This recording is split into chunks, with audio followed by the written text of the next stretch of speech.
In this video, we're going to go over the most important card that you will own as an artist. This isn't an American Express card, it isn't a Visa or MasterCard, it isn't even a Discover card. It is your local public library card. Coming up next. Why don't I be me and you be you?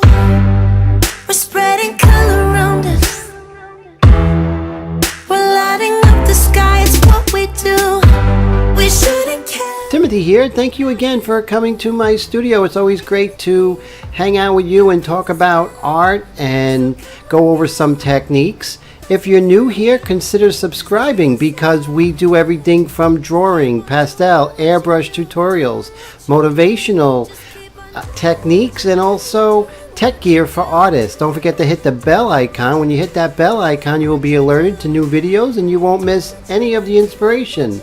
Now, on to the video. Like do what you like to, what you like to do. Honestly, I really do feel to grow as an artist, you need to learn about other artists throughout history.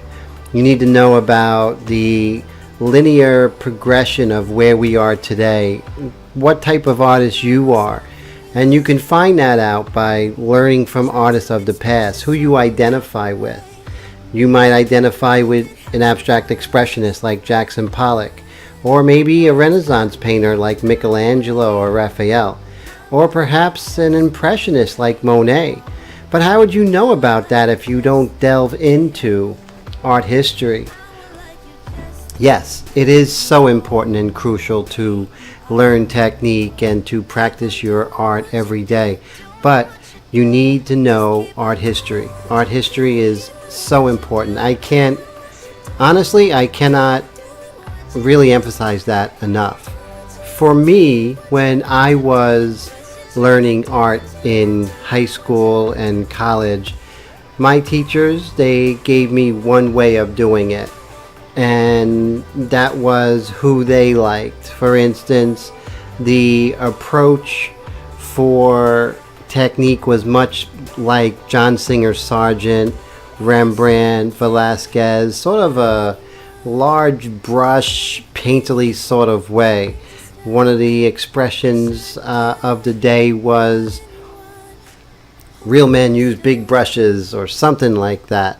And I'm not saying that's bad, but it went against the grain of what I wanted. I always felt guilty and felt like I was doing it wrong because I love line. I love to draw and the contours and the intricacies of detail. And I didn't feel I can get that with a big brush stroke. I'm Sargent, Velasquez, those guys are great. Rembrandt, don't get me wrong, love their work, fantastic. Frans Hals. But when I went to university and studied art history, and that's when I saw the full spectrum of artists and art periods and different ways of doing it. And for me, that's where I learned about the French neoclassicist painters, and those were Jean-Auguste Adoni-Gingres, Jacques-Louis David. Those painters basically did what I felt I wanted to do, which was drawing is number one. Ingres actually said that drawing is 85% of a painting. Wow, that really blew my mind because that's how I felt. But all the teachers I had were like, no, you have to draw with the paintbrush and you have to go ahead and go in guns blazing, that sort of thing. And to hear that other artists who are considered great were doing what my instincts were. Now my instincts still are strong drawing, underpainting to take care of the values, and then color using glazes. So that was so important to me. So going back to the introduction of this video, which is the importance of your library card to the growth of you as an artist. Now, Just today, I'm working on a painting, and it is a painting that's inspired by a sculptor, and I wanted to do a background. Now, I know in the past I have neglected backgrounds, but I realize that I have to study those artists who I admire as landscape painters and really get a sense of where I want to go. Looking at several landscape painters or painters who specialize in landscape throughout history, and I came up with two. Now, these two painters are amazing. I just love the way they do the landscapes. They're moody, they're very similar yet different. And so I used my library card, and what's really great, and I'm sure your library also has this, is a type of open borrowing. I know a lot of times you might have went to your local library and maybe they have very limited books and you already know what books are there. But if you go to your librarian and ask them if they have an open borrowing program, and basically they borrow from other libraries either in your district or your county or state, and so you can actually go online of your library system and do a search. And with that search, you can go ahead and reserve it, and they'll send that book to your local library where you can pick it up. Then when you're done, you can bring it back to the local library and they'll return it for you, which is really cool. So with this open borrowing, what I did today, I actually about 3 days ago, I typed in the artists that I love, and those artists that I want to learn more of, which was Corot, and the other artist is George Inness. So I typed it in, found 2 titles, and then 3 days later my library emailed me, let me know that these books are available. The great thing is, it's not just my local library they're looking for this book, but through all the libraries in my county, which is really quite amazing. It's a lot of libraries. So they had several books. I didn't want to take out every book on those guys, but I'm just going to show you. This right here is the book George Inness, and I love George Inness. If you don't know about him, please check him out. You'll see some of these amazing paintings here. Oh my God. And you know what's great about George Inness is that he painted, hundreds of years ago, and well, I don't know about hundreds of years ago, but he painted quite a while ago in the neighborhoods where I grew up here in Bergen County. So that's pretty cool. He's pretty big here. Actually, 1860, so mid to late 1800s. So that was a really good book. I'm going to be poring over this and see how this could inspire me for my painting that I'm working on. Here's another artist. This is a French painter, and he is basically this gentleman, 1796 to 1875, Jean-Baptiste Camille Corot. Look at this wonderful book I got from the library today. Isn't that fantastic or what? So this guy is just amazing. Look, I want to show you just some of these wonderfully moody landscapes that he does. Let me see if I could get that.